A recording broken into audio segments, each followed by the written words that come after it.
reaching the world on the other side, crossing the bay. First a curiosity, then a necessity, one which has urged man from the dawn of his history to develop construction methods that enable him to cross barriers. But bridges are more than just technological feats. They are links between men.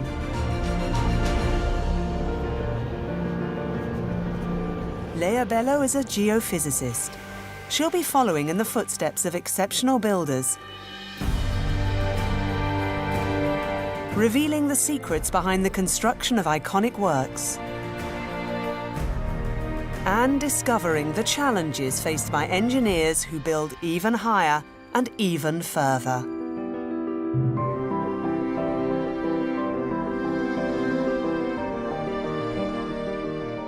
No engineer in his right mind would have chosen this place to build a bridge. Unfortunately, that was where a bridge was needed. A scientific investigation to discover how men design and construct civil structures. True expressions of human genius to bridge the gap.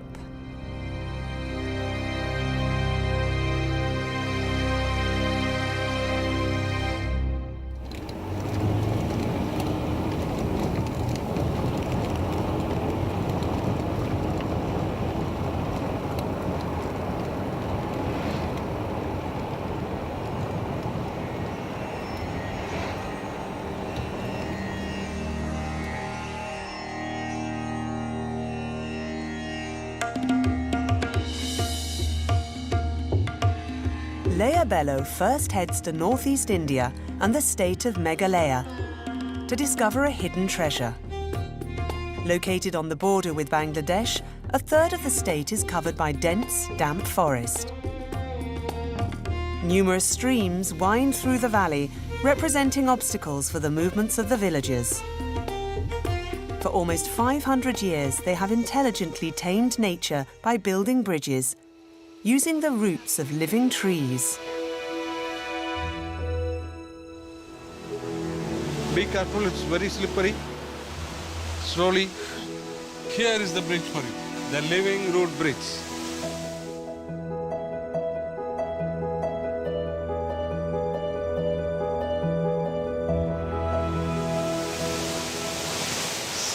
See the roots. It's like something out of a fairy tale. Is the bridge still in use? Every day. Every day we have people living in the village on the top.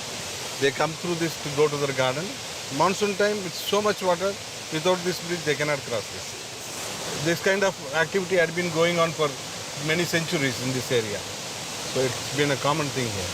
This is Ficus elastica. It has got long stem roots. It can sit on rocks and send roots into the stream bed. So that's how they started using this. It grows very well alongside streams and rivers. And see the size of the roots. This bridge is so strong, it can carry 100 people. Abandoned in the 1980s in favour of new concrete bridges, the living bridges have been the subject of a rehabilitation programme launched 15 years ago. Today, local inhabitants protect these wonders of nature. In all, the valley has about 24 of these bridges, some of which span 20 metres. Where we are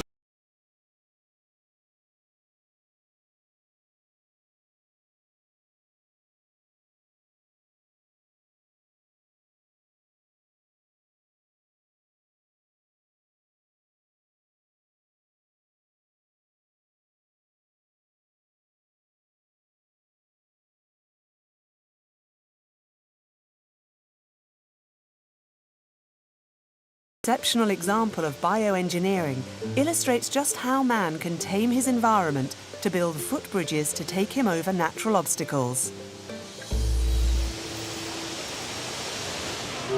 The first bridges in history were all built using plants or plant-based materials, vines, rope, wooden planks, and so on. Primitive bridges, which are still constructed and maintained in some parts of the world, like in the foothills of the Himalayas.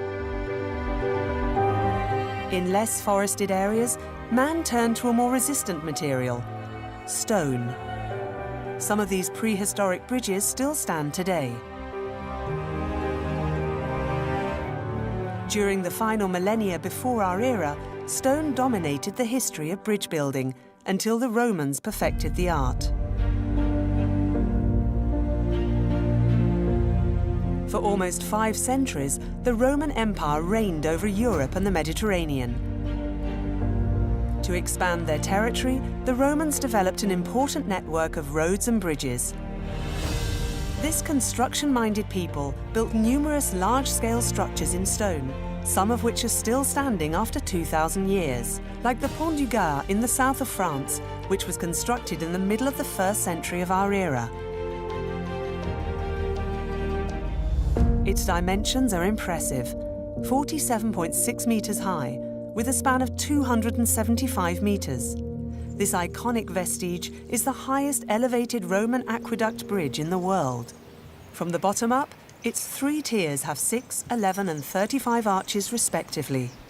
Vaulting has been used since the Mesopotamian period, but not all the time. The solution discovered by the Romans was to build semicircular arches with centering, with the lateral thrust exerted on piles with very strong foundations. This produced much wider arch spans, from a few meters to 35 meters across.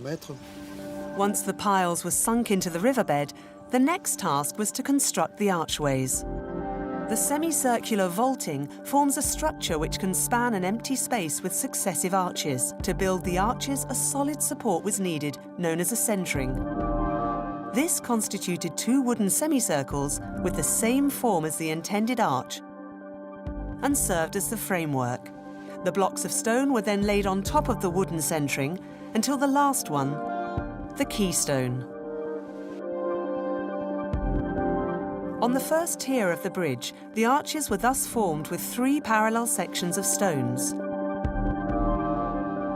This form allowed the Romans to build arches with unprecedented spans. But it did have its limits. If an arch were to span more than 40 meters, the quantity of stone would be too heavy and the vaulting would collapse under its own weight. It's often said that the Romans were the greatest builders in antiquity. But what do we know about the exact construction techniques and methods they used? We know a huge number of things, but not everything. Firstly, their construction techniques were absolutely remarkable. Their level of engineering clearly surpassed that of the ancient Greeks, who were also great engineers. And Vitruvius, the Roman architect and engineer, left us the only known book on the subject, which we can now consult for all our studies of the archaeology of antiquity. Vitruvius was the author of the only surviving treatise on the architecture of antiquity. It's an exposé of the art of Roman construction, and it lists the tools and techniques employed by these master builders. From a theoretical point of view, we learn of their acute sense.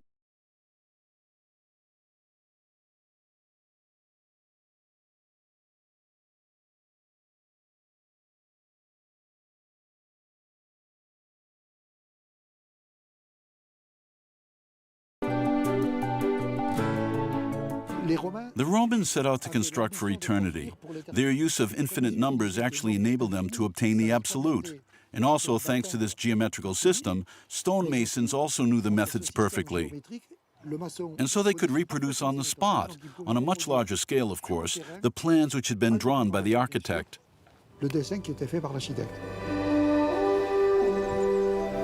While the Pont du Gard remains a model of aestheticism and architectural perfection, it was actually constructed for a very precise purpose: to bring fresh water to Nîmes, one of the largest cities in Gaul, with 20,000 inhabitants.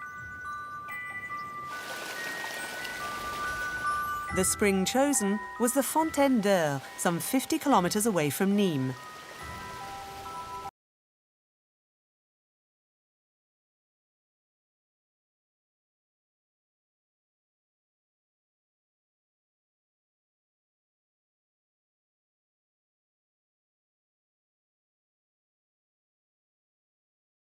Higher. That meant the builders had to construct an aqueduct with an extremely gentle slope, one of the gentlest in antiquity. How gentle was it? 24 centimeters per kilometer. A gradient equivalent to only 1 millimetre every 4 metres. And without expert calculations, it was impossible to ensure a regular slope along the full 50 kilometres of the aqueduct, especially across the Pont du Gard. That means that you have a channel with a slope like this, fairly steep, followed by a very gentle slope, and then another steepish one. So in the central part, the bridge, water flows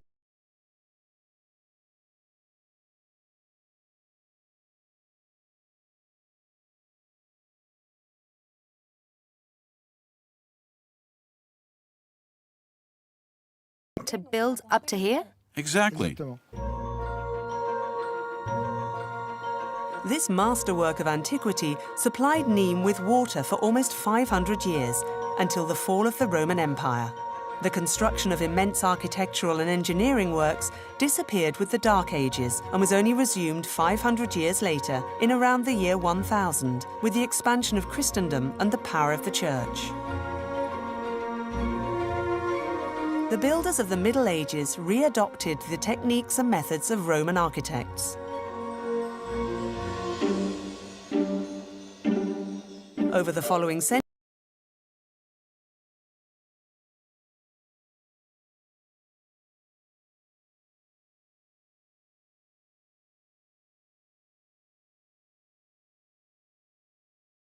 valiantly survived, like the Rialto Bridge in Venice and the Ponte Vecchio in Florence. But there was no true architectural evolution until the Renaissance. Between the Roman Empire and the Middle Ages, there was pretty much no progress from a technical viewpoint. The real break came later, in the late 17th century, early 18th century, with a noticeable lightening of the general line of bridges. Gradually, semicircular arches with centering were replaced by elliptic arches, which offered a wider arch span. Consequently, bridges became lighter and slenderer. And this meant they could cross greater distances. But it wasn't until the middle of the 18th century that the first big technological break came, with Jean-Rodolphe Perronnet. Considered to be the father of modern engineering, he was also the first to understand the true mechanics of a stone-arched bridge. He established that each arch was not freestanding from the others, and that the thrust was shared between the spans. This crucial observation meant that the thickness of a bridge's piles could be considerably reduced. Perronnet halved the thickness of the piles. He developed an understanding, somewhat systematic, one could say today, of how bridges functioned. So he built bridges in a different way to traditional ones. With his bridges, the thrust of each span kept the others in equilibrium, unlike the Pont d'Avignon, where if one arch collapsed, others might yield. The arches of the modern bridge were much more interlinked, and the thrust went from arch to arch right to the abutments. Stone thus dominated the history of bridges until the Industrial Revolution.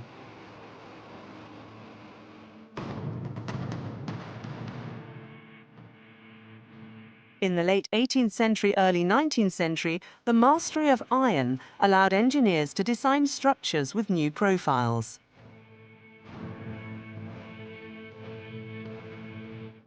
Iron was the great revolution for bridges. It was about 60 times more resistant to pressure and thrust than stone. And that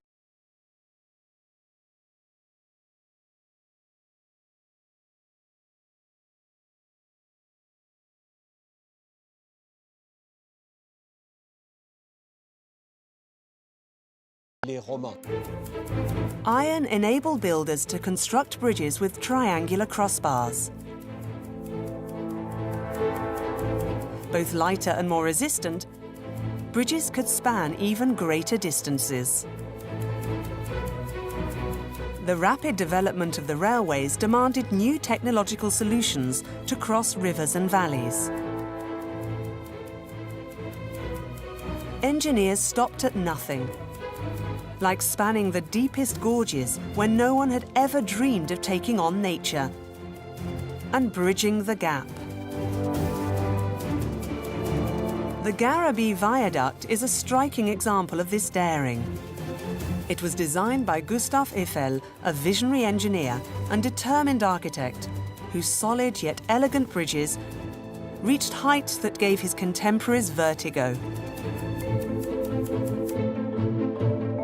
Located in the heart of the Massif Central, the Garabie Viaduct crosses extremely undulating terrain. 565 metres long and 120 metres high, the rail bridge rests on 7 piles and a single main arch, with a span of 165 metres. What was there here before the construction of the bridge? Nothing. At Garabie, absolutely nothing. They had to lay new roads just to get to the site. Then they had to construct accommodation for the men who would work on the viaduct, Why construct a bridge where nothing existed? so that the train, with its passengers and goods, could reach the region. As rail was developing everywhere in France, there was still no line through the Cantal department linking Paris directly with Béziers, without skirting around the Massif Central. Here it is. Wow. The gigantic worksite began in 1880. The viaduct was erected in just 4 years, an incredible technological feat for the time.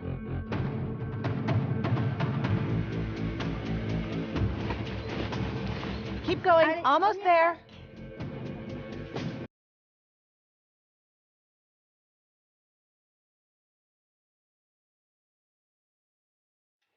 The Garabie Viaduct was the testbed for revolutionary technology, and it was while constructing this bridge that Gustave Eiffel patented his famous lattice girders, used several years later for the Eiffel Tower. The structure is mesmerizing. Totally fascinating. And in the signature Eiffel style, with the open lace girders. Which allows the wind to pass through. That's right. It's a very airy structure. How was it constructed? Was the whole thing just assembled here?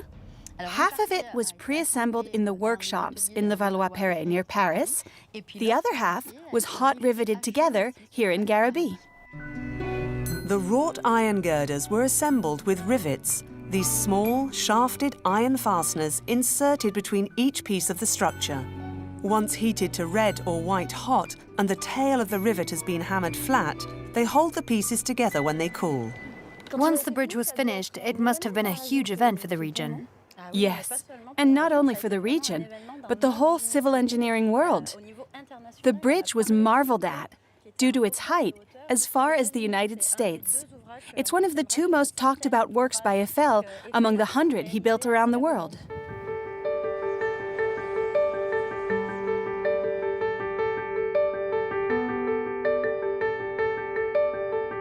The Garabie Viaduct and the Eiffel Tower, erected 4 years later, are testaments to Gustave Eiffel's genius and perfect mastery of iron. Iron dominated the history of bridges in the late 19th century. Constructions multiplied throughout Europe and the United States.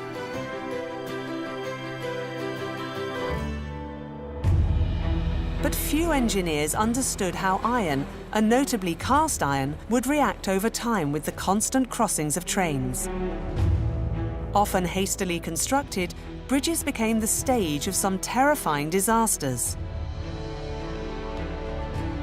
In the United States, almost 200 of them collapsed in the 1880s. These repeated accidents marked the end of the Iron Bridge. Engineers turned to a new, much more resistant material, steel, an alloy of iron and carbon, the development of which took metalwork from the domain of craftwork into that of science.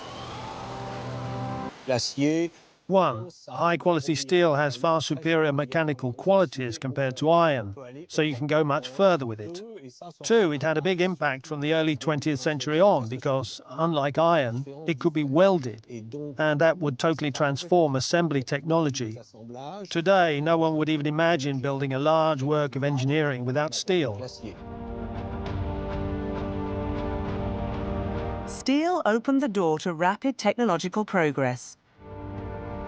Across the globe, sleek-looking bridges sprung up across rivers, breaking records with spans of several hundred meters, like the Forth Bridge in Firth, Scotland.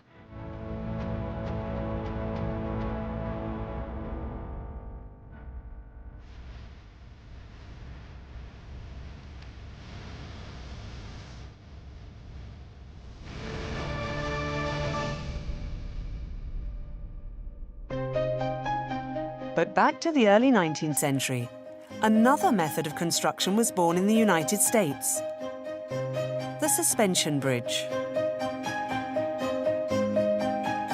Bridges where the road deck is hung below wire suspension cables, firmly anchored in abutments on the riverbanks.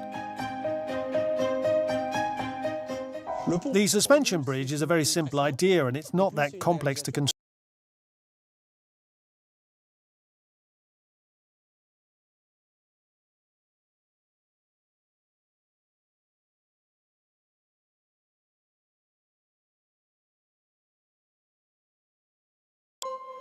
With cables made of steel, suspension bridges became all the rage. But it was the daring of a German-born engineer which would give the United States one of the wonders of the modern world: the Brooklyn Bridge in New York.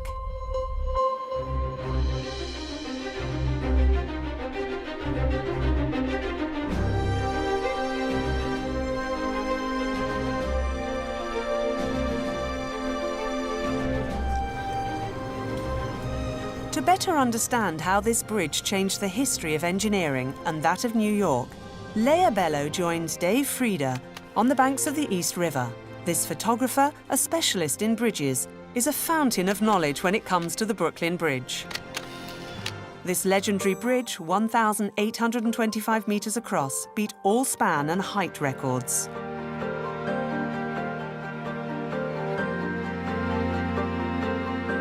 Construction started in 1870, giving rise to an era of ambition and sacrifice of an entire family: the Roeblings.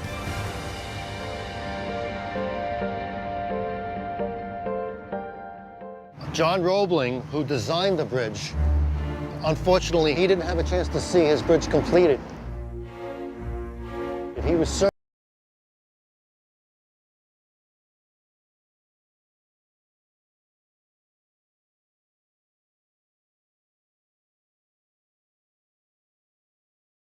Unfortunately, he died of tetanus. So his son, Washington Roebling, then took over as chief engineer. So Washington was the one who actually built the bridge. He went down into the caissons to help the men dig out the muck and the rocks below. He wanted to be part of the team. But they didn't know, again, about caisson disease, about the change in air pressure. He wound up being laid up in his bed,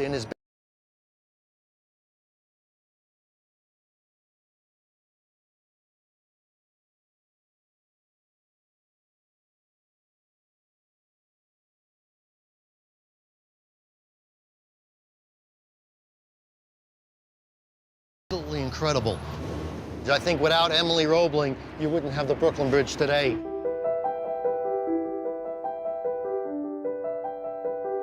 The construction of what was then the world's biggest suspension bridge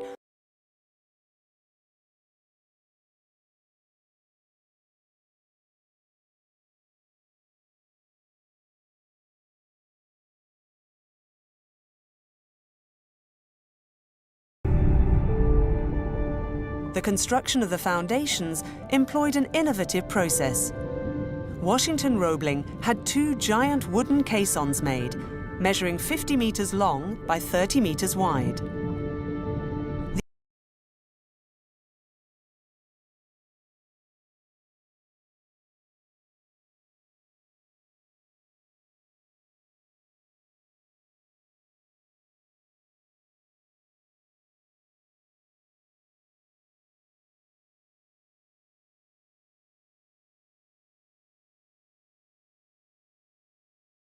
base, labourers dug for several months in order to anchor the piles in the bedrock. The rubble and mud rose to the surface via a central conduit. And within only 4 years, the two towers had begun to rise from the East River. At the time, little was known of the effects of pressure on the human body. Contractors and workmen began to suffer from strange illnesses. The caissons on the Manhattan side were at 30 meters deep, which means the pressure inside would have been 3 times more than surface pressure. That must be what made it so dangerous for the men working inside when they returned to the surface. Yes. Now, I used to scuba dive, so I know the dangers of decompressing. If you come out to ambient pressure too fast, it's like opening a soda bottle. Open the top too quick, the gases come out too fast. That's the same thing with the nitrogen in your blood. It would come out, it settles into the joints, it's extremely painful. So they now know you have to come out into ambient pressure very slowly. They didn't know that back then, so they called it caisson's disease because almost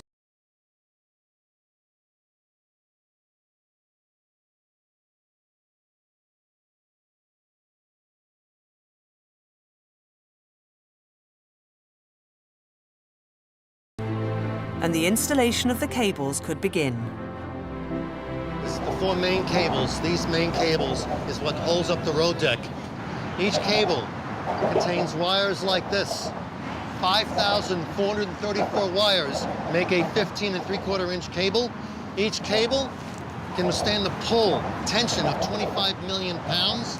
They were anchored in anchorages on both sides of the bridge.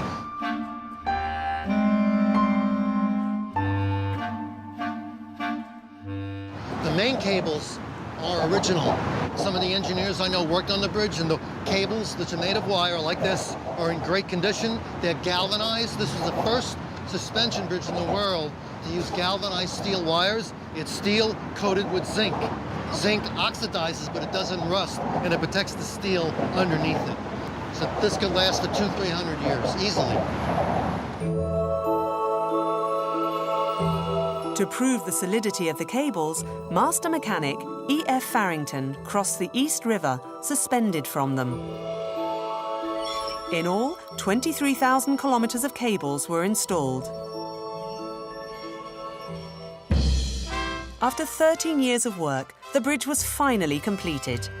Its inauguration on May the 21st, 1883 was a national event. All of New York was invited, the president was here, the mayor was here. It was called Decoration Day. The entire city basically shut down to celebrate the opening of the Brooklyn Bridge. A week later, there was what's called the Bridge Stampede. Someone had tripped on Decoration Day a week later, and people thought the bridge was collapsing, and a lot of people were trampled to death, unfortunately. So to compensate for that, Washington Roebling had a whole herd of elephants to walk across the bridge. And that proved to the public that the bridge was very safe. I believe this bridge can last for centuries. It is a marvel of engineering.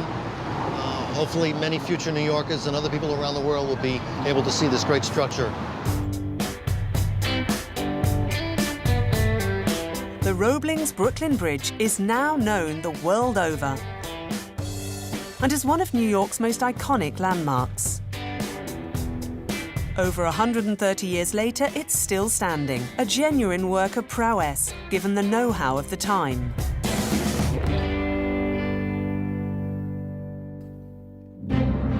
It inspired other famous large bridges, like the Washington Bridge on the other side of Manhattan, and the Golden Gate in San Francisco.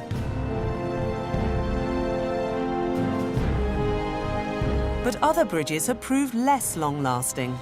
The first Tacoma Narrows Bridge in the state of Washington would collapse under the effects of a suspension bridge's main enemy, the wind. Last July, the nation hailed the opening of the new $6.5 million Tacoma Narrows Bridge over Puget Sound. This is the opening of the Tacoma Narrows Bridge, right? Yes, it was inaugurated on July 7th, 1940, and the bridge started oscillating up and down from the outset.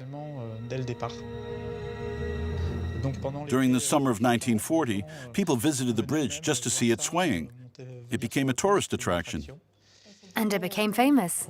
Yes, from the very beginning. Except that in November, there was the first storm of the fall. It wasn't a big storm, but there were winds of 70 kilometers an hour through the strait. And instead of oscillating up and down, the deck started to twist. From one side to the other, there was an amplitude of almost 9 meters. And after an hour, at about 11 o'clock in the morning, the whole central section gave way and collapsed into the Tacoma Narrows. Oh yes, there it goes.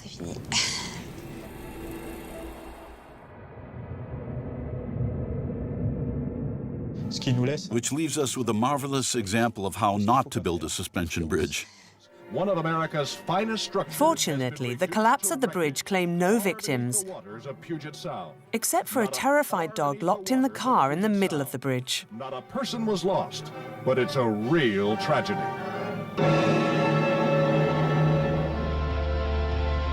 When the wind blew on the Tacoma Narrows Bridge, air pressure was exerted on the edges of the deck, transferring its energy into the structure itself and causing the roadway to bend and sway.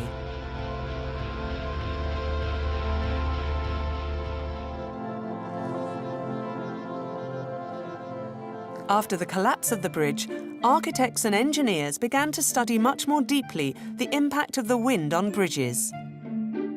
But it wasn't until the 1970s that aerodynamics became a science in its own right.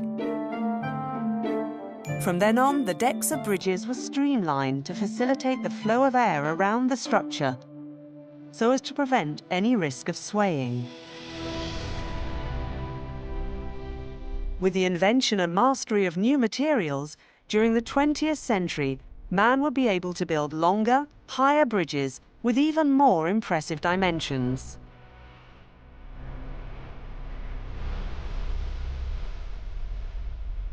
It was the age of concrete, the king of bridge building, and much cheaper than steel.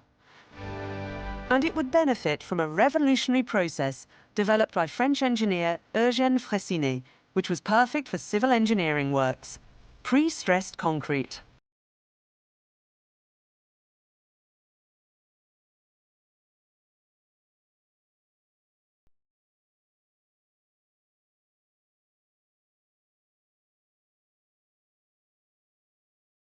Cubes, it won't resist traction at all. But if you compress the cubes, you can then place a small object on them, say an eraser, and the sugar beam will hold firm, because the disintegrating effect produced by the eraser's weight is nullified by the fact that the cubes are more tightly packed together. This new material has been used on most of the bridges which stand today, and it would be used in hybrid bridges, such as cable-stayed bridges, constructed with a mixture of concrete and steel. A cable-stayed bridge doesn't need the expensive anchoring of the suspension bridge because the deck is no longer suspended from a gigantic main cable, but supported by a series of individual cables running directly from the pylons.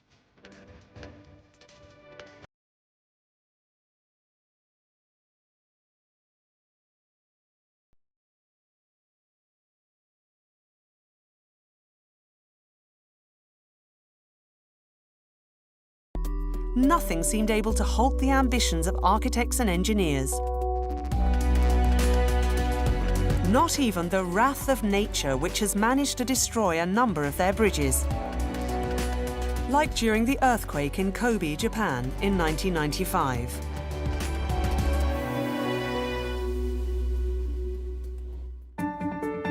Across the Gulf of Corinth stretches the Rio Antirio Bridge. It links the Peloponnese to mainland Greece at a point where 2.5 kilometers separate the two shores. The region sits between two tectonic plates, making it one of the most seismic in Europe. No engineer in his right mind would have chosen this place to build a bridge. Unfortunately, that was where a bridge was needed. Project director Jean-Paul Tessandier worked for over 5 years with overseeing engineer Gilles de Maublanc. Together, they came up with unprecedented solutions.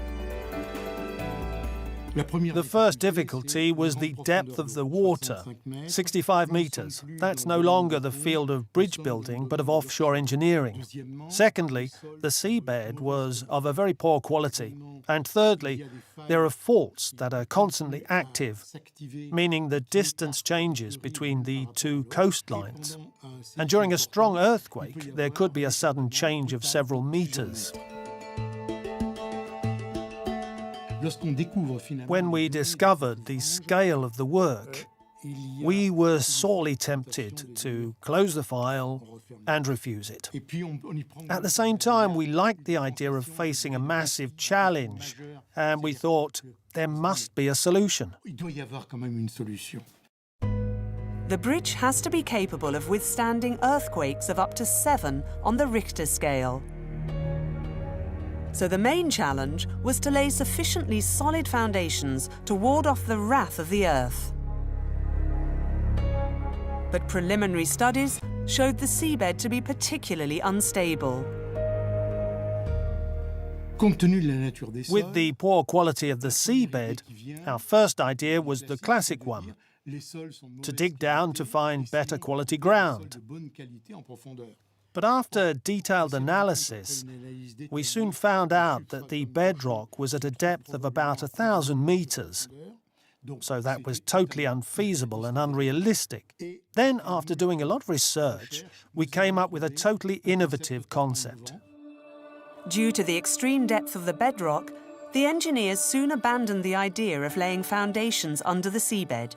Instead, they decided to consolidate it using a brand new solution. Each of the 4 huge pylons rest on groups of 200 hollow steel pipes driven into the bed. The pipes measure 25 to 30 meters long, with a diameter of 2 meters.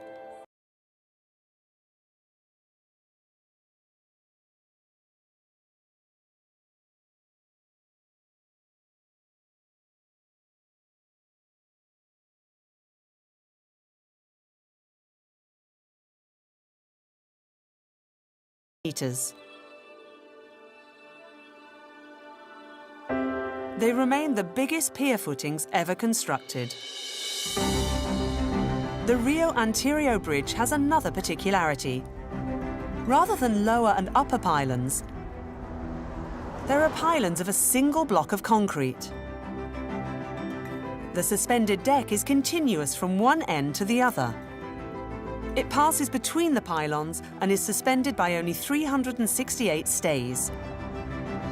It's a genuine floating roadway. So in case of an earthquake, it can gently sway. And to prevent the deck from hitting the pylons, the engineers had to come up with an ingenious system to stabilize the bridge. Let's start with the big central tube. It's a rigid tube which holds the structure transversally in high winds.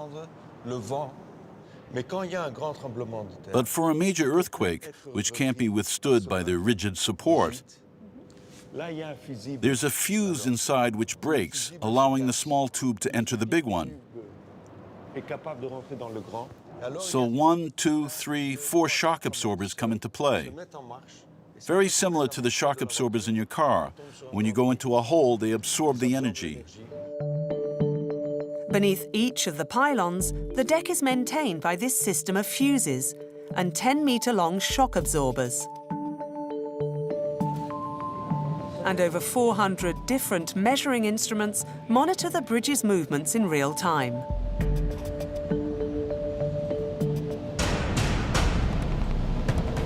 On June the 8th, 2008, the screens suddenly went berserk when an earthquake of 6.5 magnitude struck the south of Greece. During the 2008 quake, things went according to plan. The connections broke, the shock absorbers absorbed the shocks, and the deck was allowed to sway freely. So it was a genuine life-size test of whether our project was well-founded or not. Thanks to the shock absorbers, during an earthquake, the deck can move laterally 3.5 meters without hitting the pylons. Rio Anterior is an extraordinary bridge. Extraordinary because it's a bridge implanted in an extraordinary environment. Every bridge marks a victory over the elements: earth, water and air. And a number of them are veritable feats due to the uniqueness of the terrain they cross. In the majestic gorge valley of the River Tarn, in southern France, the Millau Viaduct has become the new world record holder of bridges, with its 2,460-metre cable-stayed deck 275 metres in the air. It was constructed to free Millau of a curse: its constant traffic jams. But to reroute the highway, the new road would have to cross one of the deepest gorges in Europe, with a width of 2.5 kilometres.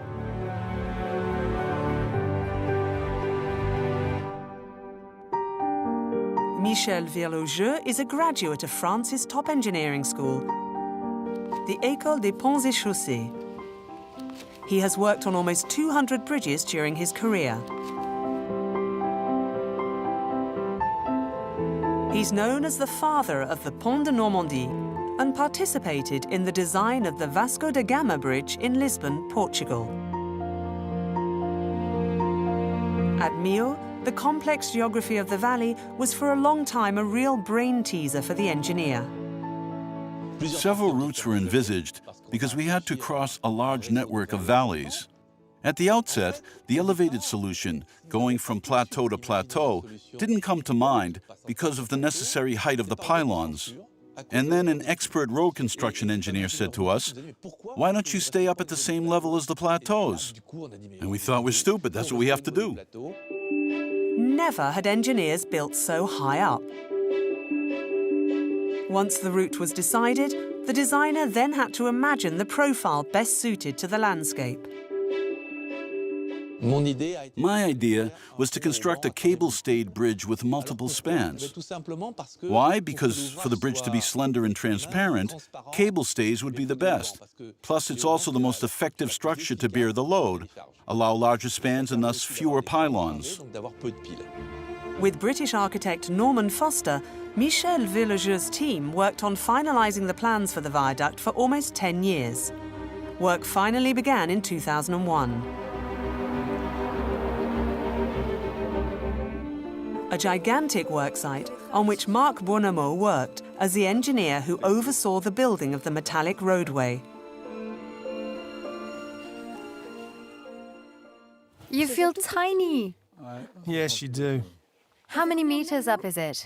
From here to the top, 245 metres. 245 meters. It's the tallest pylon in the world.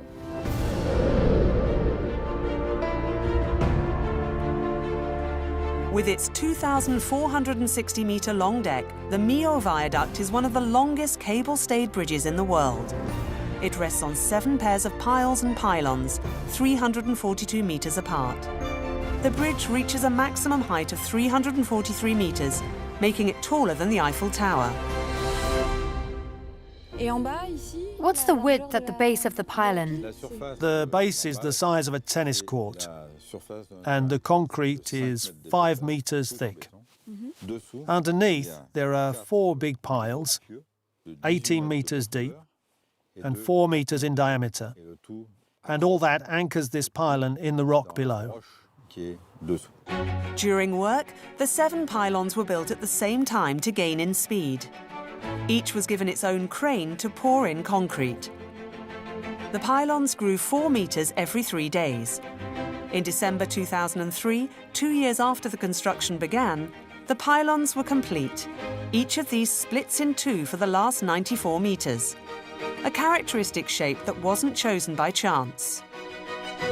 A bridge, even when constructed to take limited deformations into account, remains extremely supple.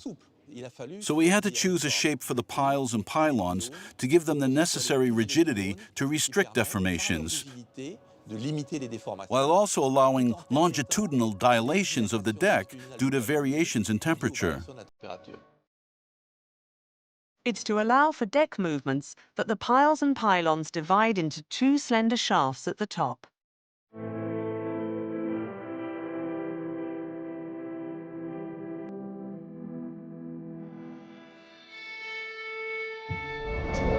The entire deck was constructed on the ground, in workshops on the plateaus either side of the bridge.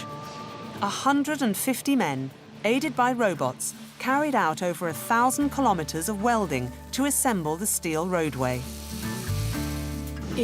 How did you manage to get the structure in place? I came up with the idea of pushing it into position.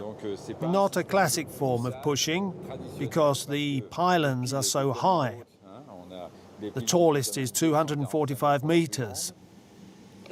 Plus, they're very flexible, so they wouldn't have resisted classic pushing. So we invented a sliding system with wedge conveyors, our famous wedges. Each conveyor was made up of two wedges, which slide over each other with the use of jacks. The first lifting wedge slid under the second, supporting the roadway. This second wedge was then raised 2 centimeters, and as it was no longer resting on the piles, it could advance. Once in position, the first wedge slid again, the conveyor was back to its original position, and the cycle could recommence to advance the roadway 60 centimeters by 60 centimeters. Thanks to this system, the only one of its kind in the world, the north and south sections of the deck joined up in May 2004 after 15 months of sliding.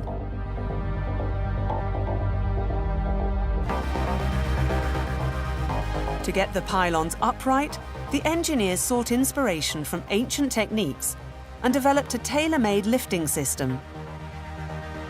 They basically copied the model invented by the Egyptians to raise their obelisks at Luxor.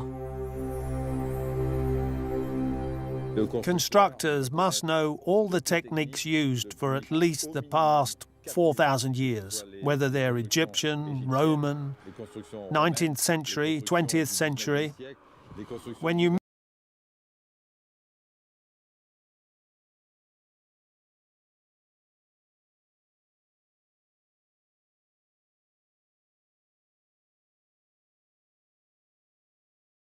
After only 3 years of work carried out by almost 600 people, the completed bridge stood majestically above the gorge of the Tarn Valley.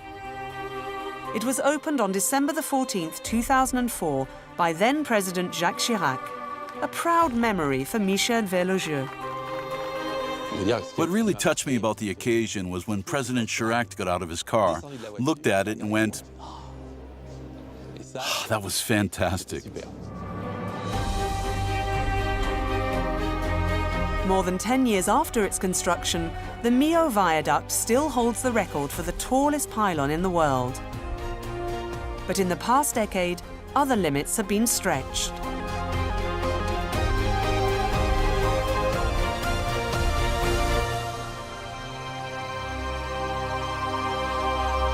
Recently, engineers have broken new records. With its pylons spaced 1,408 meters apart, the cable-stayed span record is held by the third bridge across the Bosphorus, designed by Michel Velogeux in Istanbul.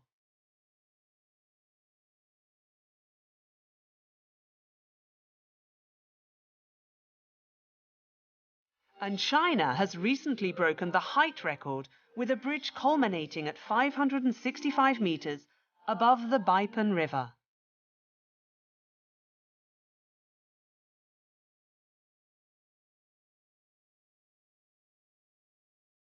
So are there any boundaries that can't be crossed?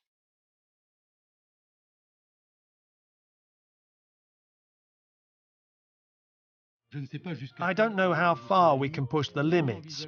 We could envisage wider and wider spans, but we'd need a new kind of material. Traditional materials, like concrete and steel, will eventually become too heavy for exceptionally wide spans.